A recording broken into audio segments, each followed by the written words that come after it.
실제 그 안테나페디아 돌연변이 사진이거든요. 제가 교배에서 만들었어요. 제가 찍은 사진입니다. 아, 너무 상큼해요. 해맑게 제가 찍었어요. 제가 제가 만들었습니다. 찍었어요. 제가 유전자 조작해서 만들어서 찍었는데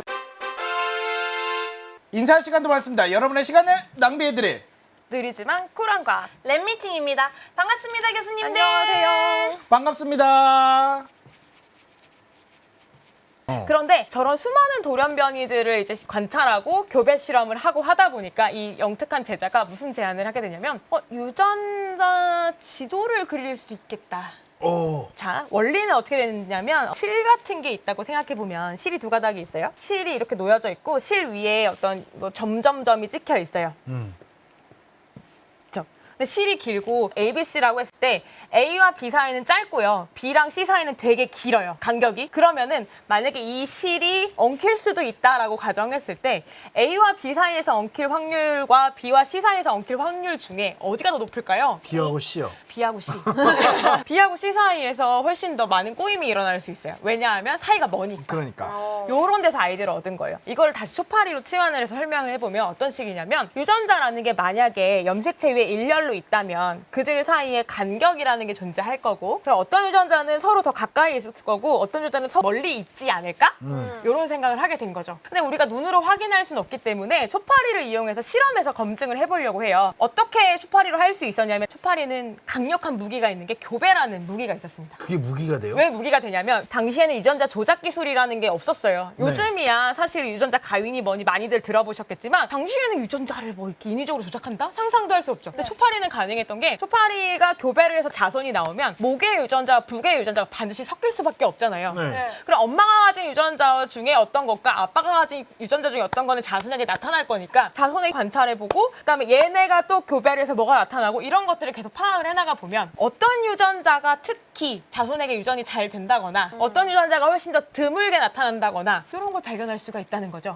그럼 교배를 했을 때 이 모계와 부계가 만나서 이제 섞이는 과정이 더 잘 일어난다는 얘기는 이 아까 말씀드렸던 그 꼬이는 과정 교수님들이 중간에 몇 분 말씀하신 적이 있는데 뭐 교차니 뭐니 이런 현상들이 일어나면서 어떤 유전자는 서 밀접하게 있기 때문에 걔네는 항상 세트로 같이 자손에게 넘어가요. 이를테면 진짜는 아닌데 쉽게 설명하려고 예를 드는 겁니다. 뭐 눈이 빨간 유전자와 날개가 짧은 유전자가 가까이에 있다. 그러면은 교배를 해서 자손을 낳았을 때 그 두 개 형질이 같이 붙어 있을 확률이 되게 높은 거예요. 그러니까 그 자손들은 눈만 빨갛거나 날개만 짧을 확률보다는 눈이 빨가면서 날개가 짧은 걸 동시에 갖고 있을 확률이 높은 거죠. 왜냐면 둘이 가까이 붙어 있으니까. 맞죠? 근데 만약에 어떤 형질을 보니까 눈이 빨간 거랑 털이 짧은 거 이런 거는 동시에 나타나는 빈도가 되게 낮아요. 각각만 나타나는 얘기죠. 이거는 아까 말한 걔보다는 더 멀리 위치해 있는 거죠. 이런 식으로 각각의 유전자에 만약에 ABC라고 한다면 ABC의 순서랑 서로의 거리를 유추할 수가 있는 거예요. 그렇죠, 그렇죠. 그래서 상대적인 위치를 잡아가다 보니까 전체의 어떤 가상의 염색체 위에 이 유전자들을 늘어놓을 수 있게 되고 염색체에 있는 유전자 지도가 완성이 되게 됩니다. 와. 그래서 이 아이디어를 스타디번트가 처음 딱 생각하고 나서 한번 대충 그려봐요. 그 당시 연구됐던 5개 유전자 가지고 한번 그려보고 교수님하고 뭐 하나 들고 가는 거죠. 그걸 한번 실어놔봤습니다. 그래서 사진 보여주시면 왼쪽에 보면 이분이 이제 스타디번트인데요. 지금 주변을 가득 둘러싸고 있는 거 우리 이제 뭔지 알죠? 초파리병. 맞아요. 초파리 관병 그것도 큰 관병으로 가득 찬 파리방에서 일을 하고 있었던 거죠.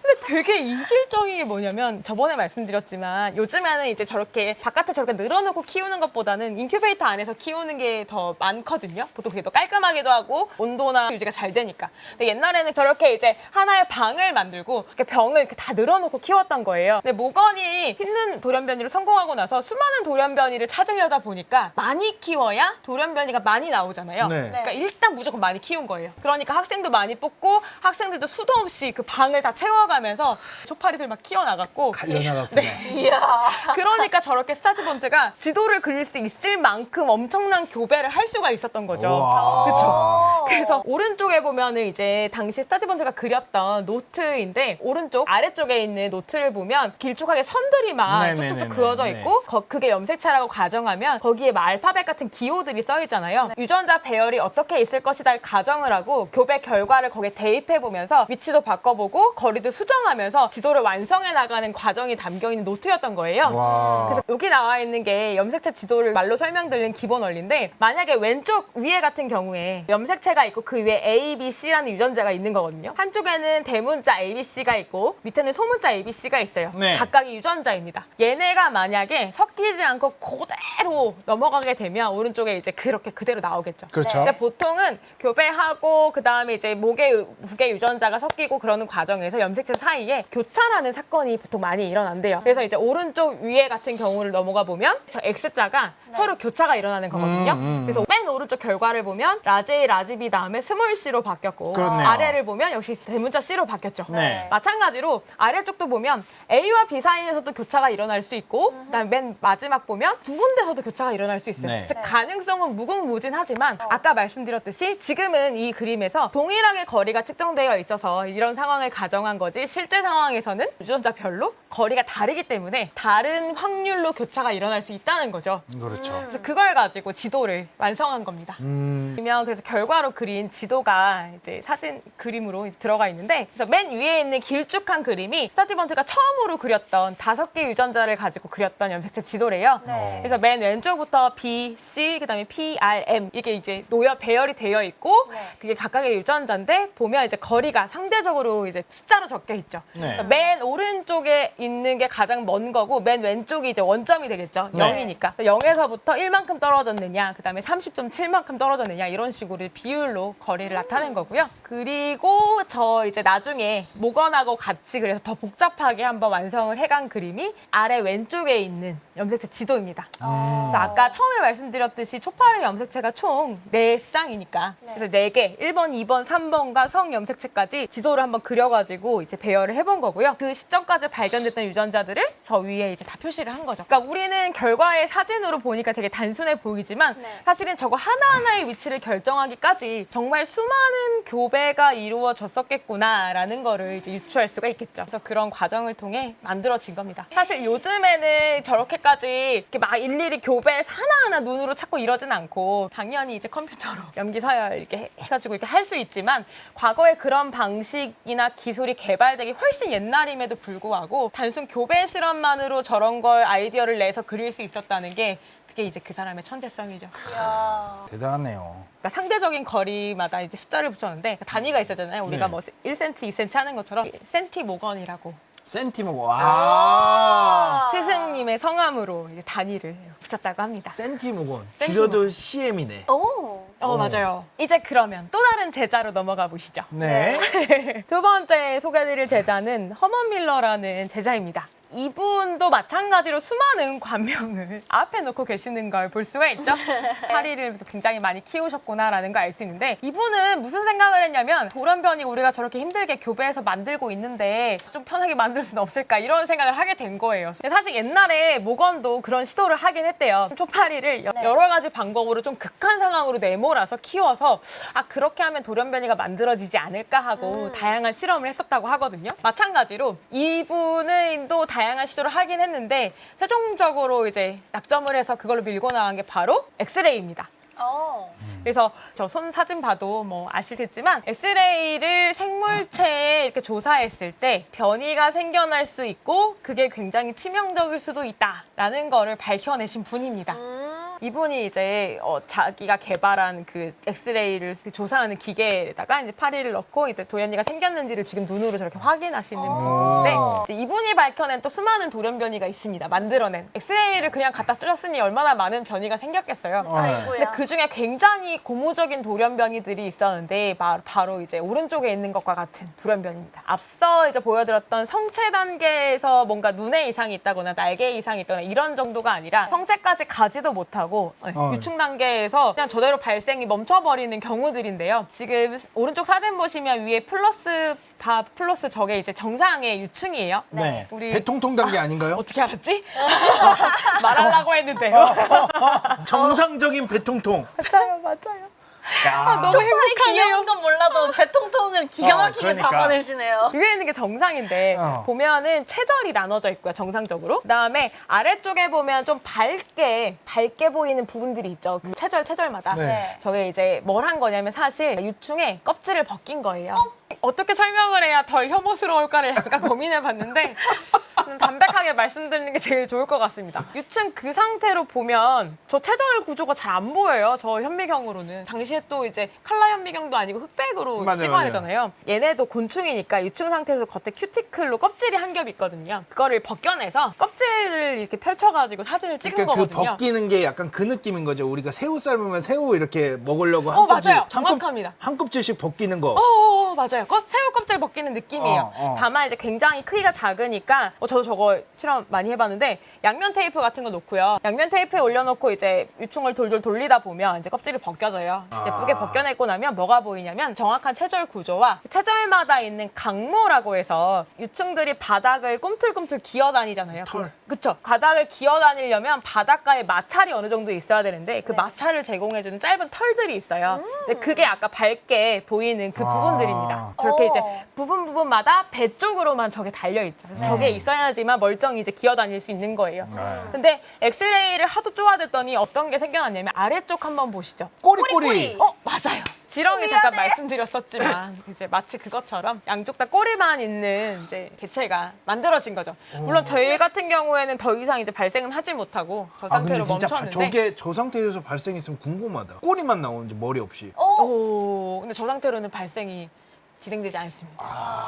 의지를 가지고 많은 실험을 집요하게 해봤지만 안 됐습니다. 안타깝다. 이걸 궁금했는데. 안타까워하는 거 보니 여러분도 이제 초파리 발생학자. 되었다. 그러려고 그런 거 아니. 나는 계속 중립을 지키려고 제 3자의 시선에서 보려고 그랬는데 공감해 고민하지 버렸다. 마세요. 엑스레이가 인체에 영향을 저렇게 많이 줄 수 있다는 걸 전에는 몰랐거든요. 그렇죠. 근데 저렇게 작은 동물이 저렇게까지 뒤틀릴 정도의, 그러니까 발생의 기초를 흔들 정도의 변이가 생긴다는 걸 처음으로 확인했고 저거에서 한 발짝 나아가서 생물에 미치는 위해성에 대해 생각을 하게 됐대요. 이제 사람에게도 분명히 저것은 위험하게 작용을 할 거니 우리는 조심해야 된다, 뭐 이런 것도 생각을 했다고 합니다. 밀러의 다음이 약간 좀 재밌는데, 개인사가 밀러가 약간 좀 이상주의적인 생각이 있었던 것 같아요. 그래서 이제 생물학으로 뭔가 세상을 이롭게 하는 거에 이제 뭔가 생각이 있으셔서 어떻게 하다 보니까 이제 미국에서 연구를 하고 막 이랬음에도 불구하고 당시에 미국에서는 약간 냉전 시대고 밀러가 약간 그런 우리도 다 생물이고 생물은 다 소중하지 생물에게 이롭게 하며 살아야 돼 이제 이런 얘기를 하다 보니까 정부 입장에선 위험하게 보일 수 있는 거죠. 그래서 압박을 계속 줬대요. 그러던 차에 미국을 떠야겠다. 독일로 잠깐 갔다가 당신은 소련이죠. 초청을 받아가지고 이제 소련으로 갔대요. 하필이면 가자마자 그 당시 이제 소련 집권의 스탈린이 이제 유전학자들을 핍박하는 정책을 펴서, 왜냐면 이제 그 사회주의와 뭔가 되게 정면으로 배치되는 부분들이 있었나 봐요. 그래서 다시 이제 핍박을 받는 상황에 놓여서 결국은 다시 미국으로 돌아왔다. 이 얘기를 하는 이유는 미국으로 돌아온 뒤 6년 뒤에 노벨상을 탔습니다. 저분 같은 경우 이제 그런 우여곡절이 있긴 했지만 결과적으로 봤을 때 다시 돌아오셔서 과거에 한 업적을 인정받아서 이제 노벨상을 받았죠. 스승님도 받으시고 이제 제자도 받고 이런 상황이 됐죠. 자, 이제 이 타이밍에 모건이 다시 또 등장을 하게 등장하셨군요. 돼요. 네. 자, 우리가 아까 가상의 물질이 있다 치고 걔가 있으면 있는 부위는 그걸로 재생이 되는데 그것이 없는 부위는 재생이 안 될 수도 있겠다 이런 생각을 했다고 했죠. 네. 그거를 이제 화학적 기울기 가설이라고 불렀는데 화학 물질의 농도 차이에 의해서 농도가 높은 것은 예를 들어 뭐 재생이 되는데 농도가 낮은 것은 이제 재생이 안 된다거나 이럴 수 있잖아요. 이런 생각을 어렴풋이 했었어요. 네. 근데 이 윌러의 실험 결과를 보다 보니까 아까 그 꼬리꼬리 붙은 유충이 나왔잖아요. 혹시 조파리도? 초파리도 꼬리꼬리를 만든다고? 그러니까 현상은 봤는데 옛날에 지렁이로 그런 생각을 한 적이 있었는데 근데 지렁이는 자기가 붙인 거잖아요. 꼬리꼬리는. 그렇긴 하죠. 그렇긴 하지만 어쨌든 그런 내부적으로 화학물질에 있고 없고 혹은 농도가 높고 낮고에 따라서 변화가 있을 수 있을 가능성에 대해서 생각을 했던 게 여기서 다시 떠오른 거죠. 그래서 이제 그거에 대해서 생각을 하는 연구가 뒤에 이어집니다. 꼬리꼬리의 비밀을 이제부터 보려고 합니다. 네. 다음 제자는 에드워드 루이스라고 하는데요. 이분도 역시 그냥 봐도 초판이에요. 사진만 봐도 네. 아실 수 있어요. 근데 오른쪽 사진을 보면 이제 노년의 루이스이시긴 있긴 한데 뒤에 보면 뭐 사람 해골이 있고요. 초파리로 보이는 것이 있죠. 네. 거기에 보면 몸에 스티커 색깔로 붙여놨는데 색깔 봐라. 이거 뭐지? 오, 머리 쪽에 그 초파리 점선- 머리 있어. 그렇죠. 부위마다 그리고 점선으로 연결이 되어 있는데 하얀 선이 일렬로 놓여 있고 그 위에 노란 점, 빨간 점, 초록 점 이런 게 있죠. 네. 염색체 위에 유전자가 있다고 했잖아. 유전자가 일렬로 있다고 했지. 네. 걔랑 뭔가 연관을 시켜놓은 건 아닐까. 오. 혹시 이런 생각을 하셨다면 당신은 너무 훌륭하신 분입니다. 스티커 붙인 그거는 루이스가 밝혀낸 중요한 과학적 사실을 그림으로 재미있게 표현해 놓은 결과물이거든요. 저희는 이제 그 연구에 대해서 보려고 합니다. 해골이 저 시대에 제로투를 추는. 약간 그 다리는 과부자 같은 느낌으로 이렇게 있긴 한데. 그렇죠. 아무튼 다음 슬라이드로 볼까요? 루이스가 발견한 돌연변이가 굉장히 많은데요. 루이스도 역시 이제 모건의 제자이자 그 시기를 함께 했기 때문에 수많은 돌연변이를 만드는 데 참여합니다. 그 중에 발견한 대표적인 돌연변이가 바로 이 돌연변이입니다. 바이소락스 돌연변이라고 해서 가장 왼쪽에 있는 사진이 정상 초파리입니다. 곤충락에는 원래 두 쌍인데 초파리 같은 경우에는 한 쌍만이 가지고 있고 나머지 한 쌍은 양쪽 허리에 구슬이 하나씩 달려있다. 그 용도는 이렇게 비행할 때 평형을 잡아주는 역할을 한다. 그래서 평형곤이라고 불렀죠. 여기 지금 원형으로 표시가 되어 네네네네. 있는데 그게 정상인데요. 오른쪽 초파리를 보시면 와, 가운데 있는 두 걸 쌍이야. 보면 날개가 이야. 4장이죠. 네. 두 쌍이죠. 멋있다. 요것만 해도 신기한데 또 뭐가 다르냐면 왼쪽에 정상을 보면 머리 다음에 가슴이 있고 배가 있고 딱 3개로 떨어지잖아요. 근데 가운데 있는 녀석을 보면 머리 다음에 가슴이 있는데 가슴이 하나 더 있고 배로 간단 말이죠. 머리, 가슴, 그쵸? 가슴, 배네. 맞아요. 그래요? 그러니까 무슨 얘기냐면 날개만 복원이 된 게 아니라 원래 날개가 달려 있어야 할 그 체절이 통째로 하나가 더 생긴 하나가 거구나. 더 생긴 거죠. 이야. 이게 무슨 일이야? 체절에 어떤 머리, 가슴, 배라는 이 구조의 순서가 있었다면 그 중간에 하나가 더 끼어들었다는 얘기는 체절의 기본 구조 자체가 바뀐 거예요. 우와. 굉장히 큰 변이죠. 저기 말씀하신 것처럼 T2가 마치 복제된 것처럼 하나가 더 생겼죠. 이 돌연변이 옆에서 본 모습이에요. 네. 보면 가슴 2개에 날개 4개 생긴 게 더 명확하게 잘 보이죠. 네. 그렇죠? 그래서 이런 걸 확인을 했습니다. 그래서 이거가 왜 이렇게 됐을까? 그 지렁이에서 연관이 되는데 원인을 찾다 보니 단순히 어떤 날개라는 기관 하나의 변이가 아니라 이 체절이 통째로 생겨나고 없어질 정도의 큰 변이가 일어난 거구나. 즉 몸의 기본 체절 구조를 만드는 그 구조의 변이가 일어났구나라는 걸 알고 그러면 이걸 일으킨 유전자를 한번 찾아볼까? 왜냐하면 이제까지 돌연변이가 모건 실험실에서 수도 없이 많이 나왔는데 대부분은 어느 기관에 문제가 있거나 뭐 색깔의 변이가 있거나 뭐 아까처럼 뭐 구조가 달라지거나 뭐 이 정도였는데 저렇게 뭔가 기본 체절 구조를 뒤흔드는 것들은 많지 않았단 말이죠.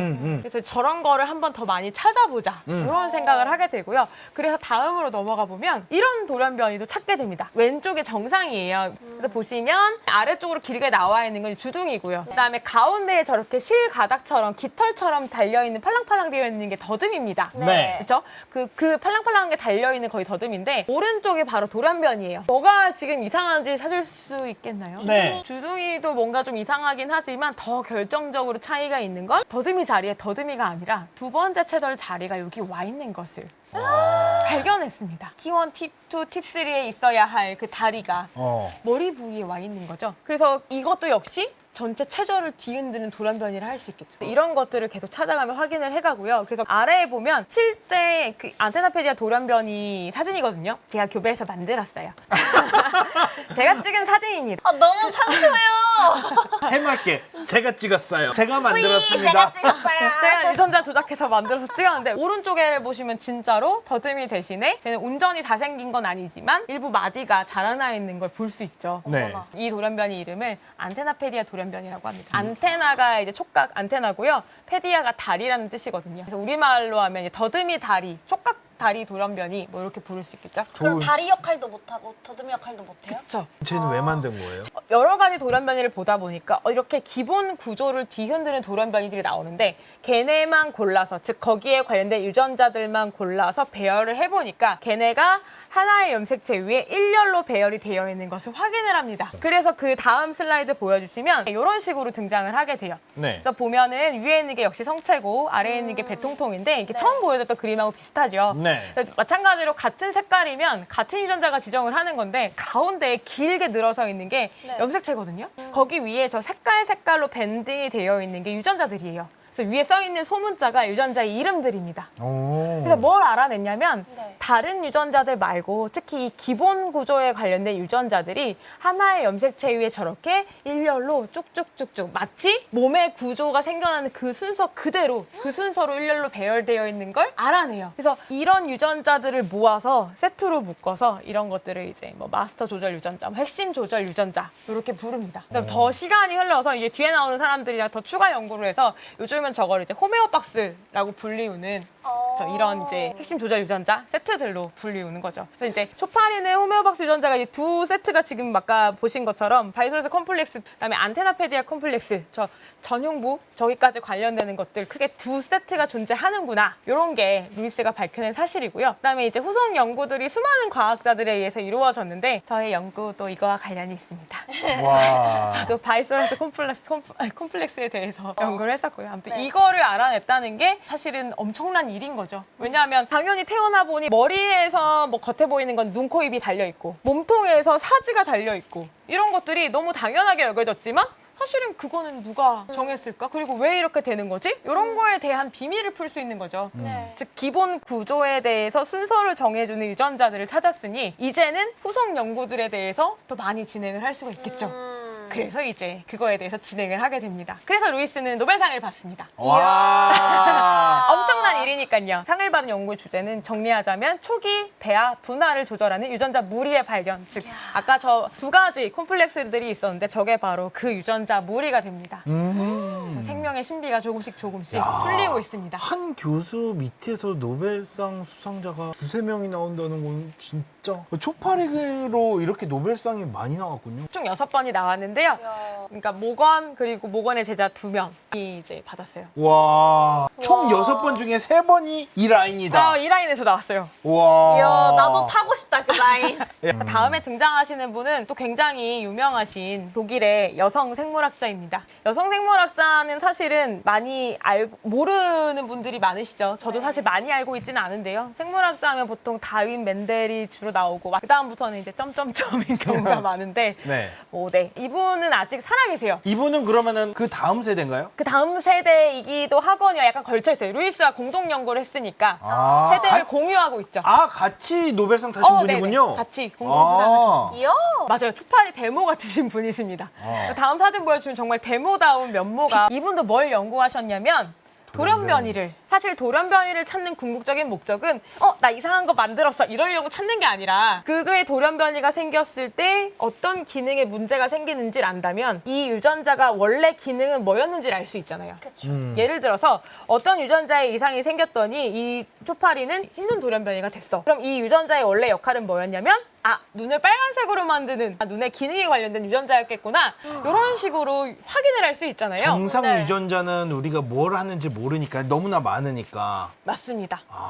그래서 초파리 돌연변이 연구가 굉장히 중요했고 그리하여 이분도 역시 돌연변이 연구를 하시는데 이분이 보면은 이제 공동 수상하신 3분 중에 나머지 한 분 더 계시거든요. 네. 그분하고 같이 공동 연구하셔서 이제 발표를 하신 건데 그 색깔로 표시된 거가 저 잘 보이죠? 지금 그냥 보면 이제 뭔지 아시겠지만 유충의 껍질, 네. 큐티클과 그 세절마다 달려있는 그 강모들 표현이 되어 있죠. 약간 네. 그 사다리꼴로 표현이 네. 되어 있고요. 뭘 찾았냐면 그 체절, 유충을 보다 보면 아까처럼 꼬리꼬리가 생긴다거나 아니면 정상에 비해 길이가 너무 짧다거나 즉 체절의 개수가 부족하게 생기거나 이런 식의 이상 있는 돌연변이들을 수도 없이 많이 찾았어요. 네. 그리고 그것들을 일으키는 원인이 되는 유전자를 하나하나 규명을 한 거예요. 그거를 싹 다 밝혀내서 정리를 하십니다. 와. 사실은 그 업적으로 이제 노벨상을 받으신 거죠. 근데 걔네가 의미하는 바가 결국 뭐냐면 그 중에 어떤 유전자에 이상이 생기면 체절이 원래대로 하면 총 몇 개여야 되는데 부족하게 생긴다거나 아니면 과다하게 생긴다거나 아니면 어디랑 바뀐다거나 뭔가 이런 기본 틀의 변화가 일어나는 돌연변이들이 너무 많이 생기는 거예요.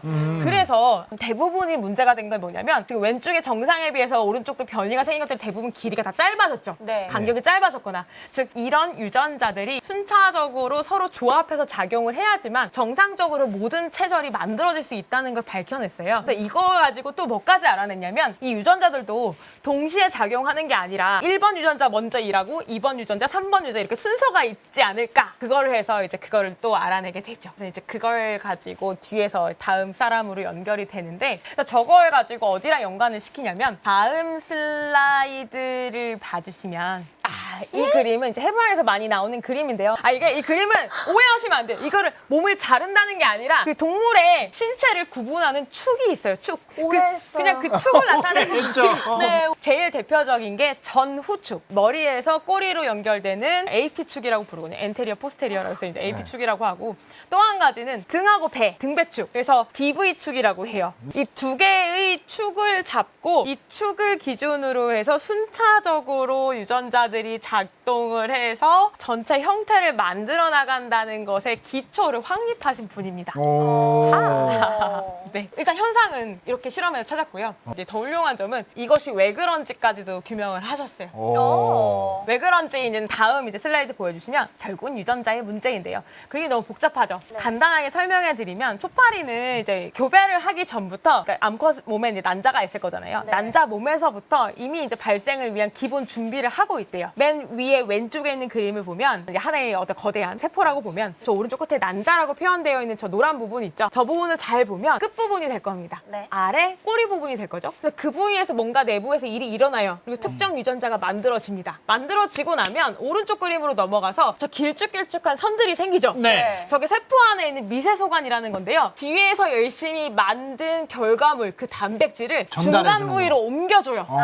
즉 컨베이어 벨트처럼 미세소관을 타고 쭉 이동을 하는 거예요. 저렇게 쭉 이동을 하고 보니까 지금 A, B, C, D, E 이 그림을 보면 결과적으로 원래 그 끝부분에는 저 파란색 단백질들이 모이게 되고 미세소관에 의해서 앞쪽으로 쭉 운반된 결과물은 저 앞쪽에 빨간색 부분으로 모이게 되거든요. 네. 네. 즉 아까 지렁이에서도 그 다음에 어떤 중간 실험에서도 모건이 제안했던 가설이 여기서 드디어 규명이 되게 됩니다. 오. 실제 나타나게 되는 거죠. 즉 연구를 하다가 뭘 알았냐면 유전자들을 막 이렇게 변이가 일어나고 뭘 하다 보는데 어떤 유전자에 변이가 생겨나면 이렇게 되고 저렇게 되고를 막 보다가 똑같은 체절이라도 A라는 유전자에 이상이 생기면 체절 앞부분에 이상이 생기고 어떤 유전자는 마디의 끝부분에서 이상이 생긴단 말이에요. 또 어떤 유전자는 몸의 꼬리 부분에서 이상이 생기고 몸의 머리 부분에서 이상이 생긴다거나 즉 체절에 영향을 주는 건 맞는데 세부적인 역할이 다 다른 거예요. 그러니까 여기서는 이제 뭘 찾았냐면 이렇게 체절마다 영향을 다르게 나타나게 하는 근본적인 기저에는 뭐가 있을까를 보다가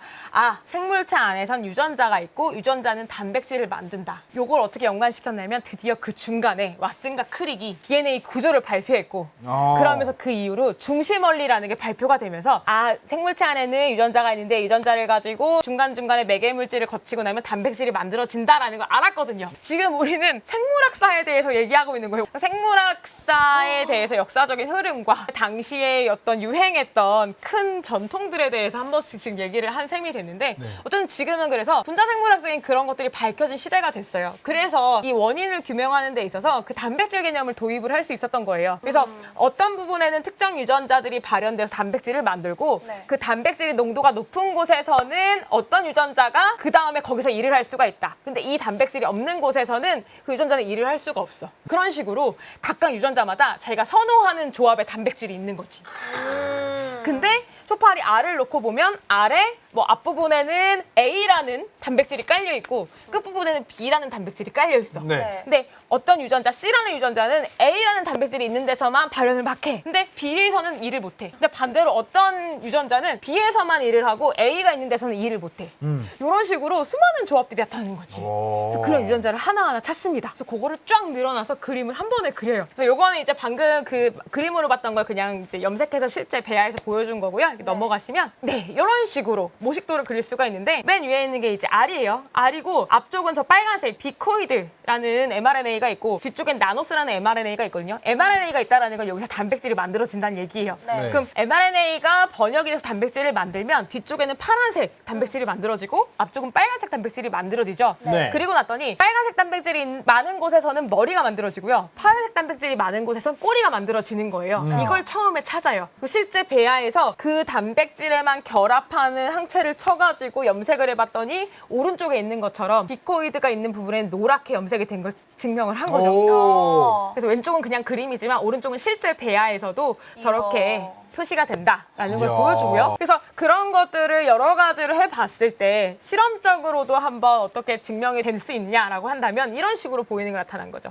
즉 그게 진짜라면 그 물질을 인위적으로 다른 곳에 주입했을 때 이를테면 A라는 유전자가 있는 건 항상 머리만 돼. B라는 유전자가 있으면 항상 꼬리만 꼬리만 돼. 돼. 그럼 만약에 얘는 꼬리 부분이긴 해. 네. 알고 있어. 근데 여기에 A 유전자를 주입을 해. 그럼 머리가 그러면 됐다? 얘는 뭐가 될까?